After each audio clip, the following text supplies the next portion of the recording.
Благодарю, Владимир. Прошу вас. Thank you very much, Your Excellency, Secretary General, Your Excellency, President Hollande, heads of state and government, ladies and gentlemen. It is a great honor to address such a representative conference. Climate change has become one of the gravest challenges that humanity is facing. Caused by global warming, hurricanes, floods, droughts, and other anomalies, are a source of an ever more tangible economic damage. They destroy the natural, well-established habitat of the humanity. Our ability to successfully address climate change problem will determine the quality of life for all people on the planet, economic growth, and sustainable social development of the whole regions. Russia has been contributing actively to the addressing global warming problem. Our country is taking the lead in terms of reducing energy intensity reduction of our economy. We have reduced it by 33.4% over the period from 2000 up to 2012. After the implementation of the state program Energy Efficiency and the development of the energy sector, we are going to reduce it by another 13.5% by 2020.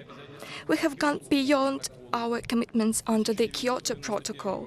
Over the period from 1991 until 2012, Russia not only has prevented the increase of greenhouse gas emissions, it has significantly reduced those emissions. As a result of that, it prevented the emission of 40 billion tons of CO2 equivalent into the atmosphere.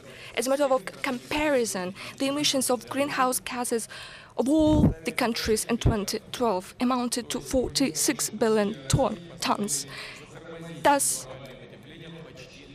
Russia's efforts have helped us slow down global warming by almost an year. We have significantly reduced greenhouse gas emissions as a result of the economy modernization, development of environmentally clean and energy-saving technologies.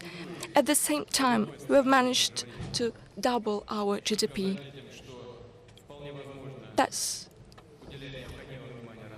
we have demonstrated that we could ensure economic development and take care of our environment at the same time. It is of principled importance for the new climate agreement to build upon the principles of the UN Framework Convention on Climate Change. It should be a legally binding agreement.